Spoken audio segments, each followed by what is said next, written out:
Hello po sa inyong lahat mga ka-crypto. Ako po si Pinoy Crypto Trader at sa video na ito ay atin pag-uusapan ang tungkol dito sa Binance deadline. Yan po yung kanyang banning dito sa ating bansa, dito po sa Pilipinas. Kasi ayan, hanggang ngayon ay hindi pa naman nababan itong si Binance. Accessible pa rin po siya. Maging ako ay na-access ko na rin itong si Binance at marami na rin po akong nababasa na ayan, meron pang nakapag-verify ng kanyang account. Kaya mukhang hindi po matutuloy ang banning ng Binance sa ngayon. Kaya yan, meron po akong nakalap na bagong balita ngayon, latest na balita tungkol sa kaganapan na ito. Pero bago po tayo magpatuloy, ay nais ko lamang po munang bigyang linaw ang aking disclaimer kung saan ang nilalaman po ng video na ito ay hindi po ito isang financial advice. For education and information purposes lamang po ang layunin nito. Maliban po dito ay nais ko na rin pong magbigay babala na wala pong kahit anumang group chat ang Pinoy Crypto Trader. Kaya yan, last day na po ang Binance, ang deadline ni Binance ngayon ay dapat ay ban na po siya. Kaya ito po yung meron pong ang ginawa ni Bitpinas dito ay meron po siyang summary sa kaganapan dito sa Binance banning. Ayan. Kasi ayan, nag-umpisa po yan noong November 28. Ayan, check natin ditong November 28 ay nagkaroon po nung saan po yung announcement, November 29 po yata yun yung inilabas yung deadline. Ayan, yung Philippine SEC ay nagbigay po ng babala sa mga dito sa exchange na si Binance na meron itong unapproved na activities, or ibig pong sabihin ay labag po yung kanyang operasyon dito sa Pilipinas.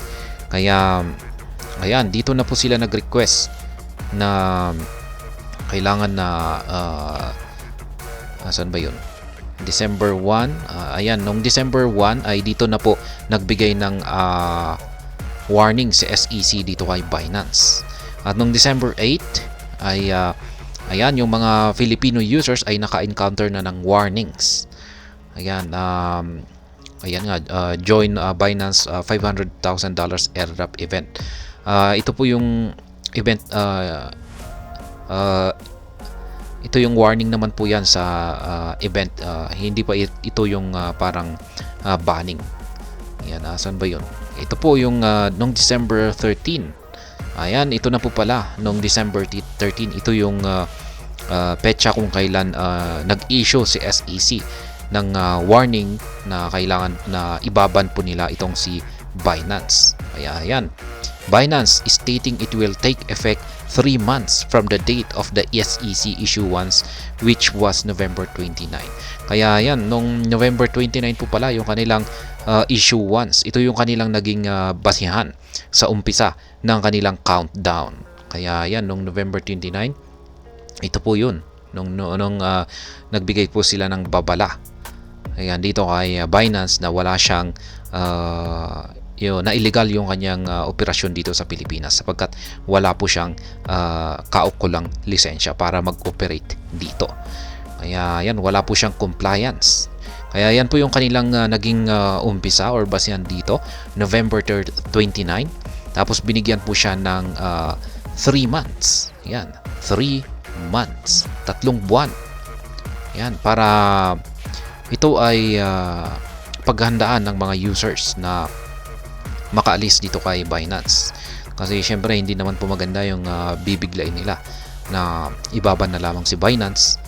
Tapos syempre maraming maiipit dyan kasi maraming mga Filipino users na gumagamit kay Binance. Kaya yan, mula pa noong November 29. Kaya yan, lumipas na po ang 3 months at ayan na nga, February na at dapat ay ban na itong si Binance dito sa Pilipinas. Ngunit ayan, sabi rito, he mentioned the possibility of extending the deadline. Ayan, naka-bold pa siya. Based on a feedback but emphasized the initial recommendation was for a shorter time frame. Kaya ayan, posible daw pong magkaroon ng extension yung kanyang deadline na ito. Na 3 months. Ayan, yung 3 months na deadline.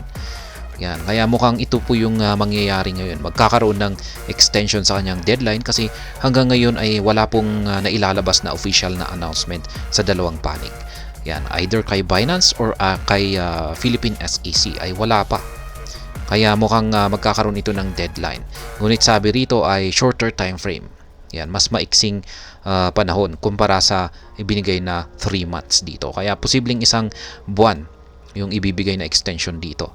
Kaya pag nangyari yan ay sa March, katapusan po ng March ang posibleng deadline. Pero yan, hindi po ako nakakasiguro kung yan ay isang buwan nga. Pero sabi rito ay basta shorter time frame, posibleng ilang linggo lamang yan. Yan, pero yan dapat ay inaasahan natin na kailangan na po nilang maglabas ng update. Yan, kung ano nga ba ang mangyayari rito. Ayan, nung December 24 ay ayan, ito naman po yung na-content po natin itong si Attorney Rafael Padilla. Yan, kung saan ay sinabi naman po niya na ang pagbaban dito kay Binance sa Pilipinas ay nangangailangan daw po ng court order. Ayan, nung January 31 ay ito naman yung tungkol naman po ito sa NFTs.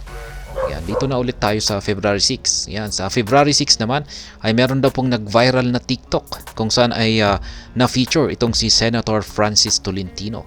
Siya po ay nag-anunsyo ng plano na iban si Binance dito sa Pilipinas. Kaya yan, nag-circulate po ito sa buong social media. Kaya sabi pa rito ay sabi pa ng senador ay Binance will be banned next week. Ayan, yan po yung kanyang sinabi rito. At noong February 25 ay ayan, meron pong isang Filipino user ni Binance ang nag-post dito sa X platform or ang dating Twitter, kung saan ay siya po ay nagpahayag ng kanyang problema sa pag-access ng ilang mga serbisyo dito sa platform ni Binance. Kaya ayan, inaccessible na yung mga ilang parts or ilang services ni Binance. February 27, ayan, mga ilang nakalipas na araw lamang po ito. Yan, ang G-Crypto head na si Luis Binaventura ay naglabas po siya ng komento na mukhang ang ban ay parang mangyayari na. Kaya pero kailangan daw ng at least some form of communication ngayon. Ito yung nakakapagtaka. Halos malapit na or magaganap na ang banning. Tapos hanggang ngayon ay wala pang form of communication or hindi pa sila nakikipag-communicate sa mga users. Yan, or para mabigyan ng final warning. At maging si Binance ay inaasahan po natin na magpapadala siya ng email. Ayan, sa mga users, mga Filipino users nito para i-inform na ayan na ang banning. Pero wala. Chine-check ko rin yung aking mga email ay wala po akong natatanggap. Ayan, mukhang yan po yung actual na post dito ni Ginoong Luis Binaventura. A reasonable process would have been to give a long deadline with constant reminders to the public that the ban was going to happen, with both Binance and the SSE Philippines working in tandem to ensure no customers were left behind. That's not really what's happening here. Kaya yan, may point naman po itong si Ginoong Luis Binaventura. Yan, kung pag talagang ibaban po nila itong si Binance ay dapat na mamibigay po sila ng constant reminders or tuloy-tuloy na paalala sa mga users ni Binance. At syempre ang magbibigay po ng tuloy-tuloy na paalalang yan ay syempre si Binance at maging si SEC Philippines. Yan, dalawa po sila ang patuloy na magbibigay ng paalala sa atin. Pero wala tayong narinig. Yan, tahimik po sila. Kaya yan na nga, nakakapagtaka. Maging si Ginoong Luis Binaventura ay nakakapagtaka. Ano nga ba talagang nangyayari rito? Yan, kasi dapat ay ito yung ginagawa nila para hindi po maiipit yung mga users dito kay Binance. Kaya meron pa ngang iba dyan na hindi nila alam na may babala pala ang SEC kay Binance na ito na ay kanilang ibaban. Ayan. Kaya kulang po sila sa pag-aanunsyo at saka pagre-remind at saka paglalabas ng information. Kaya maraming nagugulat na lamang. Yan, sa tingin ko ay marami pa mga users ang hindi nakakaalam nito, mga Filipino users. Kaya ayan. Kaya yung nakakapagtaka talaga rito ay yan, parang walang nangyayari, parang tahimik. Kaya yan, that's not really what's happening here. Ayan, hindi po ito yung nangyayari. At ayan, February 28 na. Ayan, nakalipas na kahapon po ito. And the supposed 3-month deadline is scheduled for February 29. Yan po. Ngayon po yung kanyang naka-schedule na deadline. Dapat ay ban na po ang Binance ngayon. At dapat ay hindi na po natin ito na-access ngayon.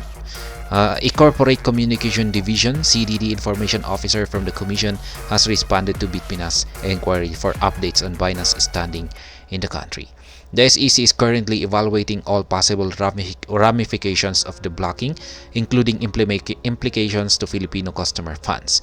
We are also working with other government agencies on the procedure of restraining unregistered entities operations in the Philippines. Kaya yan po, yung pinaka-latest update natin dito na sinabi po ng spokesperson ng SEC. Ayan, wala naman pong sinabi rito na hindi po siya nagbigay tungkol sa deadline na ito. Basta ang sinabi po rito ay kasalukuyan pa rin daw po nilang ini-evaluate or pinag-aaralan yung posibleng epekto ng blocking. Yan, yung kanilang or pagbaban dito kay Binance. At syempre kung ano yung magiging impact nito sa mga Filipino customers, yung funds ng Filipino customers. Kaya yan, sila na rin po ay nakikipag-ugnayan sa iba't ibang mga government agencies. Yan, para pigilan yung mga unregistered entities. Yan, yung mga operasyon ng mga unregistered entities dito sa Pilipinas. At kaya ibig pong sabihin na hindi lamang po si Binance yan. Ibig sabihin ay marami unregistered entities. Meron pang mga iba. Kaya mukhang talagang yung mga ibang mga foreign exchanges na walang lisensya na katulad ni Binance ay kasama po yan. Kaya yun ang kanyang binanggit dito, restraining unregistered entities, at hindi niya sinabi na restraining Binance operation in the Philippines. Ibig sabihin ay may kasama si Binance. Kaya ayan, mukhang magkakaroon po ng extension. It appears from the statement that the ban is not happening on February 29. Kaya yan, base po sa statement ng SEC spokesperson na ito ay wala po tayong nakikita na parang may kaugnayan ito sa banning na magaganap ngayong February 29 na ibinigay pong palugit bilang deadline. Kaya mukhang magkakaroon tayo ng extension. Gaya ng sinabi rito noong kailan ba yun? Yan, ditong December 13, mukhang magkakaroon ng possibility of extending the deadline or ma-extend yung kanyang deadline. Kaya, ayan. Yan po ang ating latest update ngayon dito sa Binance deadline. Yan, sa kanyang banning. At ayun, hanggang dito na lamang po tayo sa video na ito. Sana po ay inyong nagustuhan ang aking paliwanag dito. Kung inyo po itong nagustuhan, ay pakiclick lamang po ang like button nito. Para naman po sa mga bago lamang dito, kayo po ay aking inaanyayahan para mag-subscribe. Pakiclick na rin po ang bell icon nito dahil ito po ang siya magsisilbing notification nito sa mga bago kong videos na akin pong ina-upload sa aking YouTube channel na ito. Marami pong salamat sa panonood. Ingat po tayo lagi at God bless po sa ating lahat.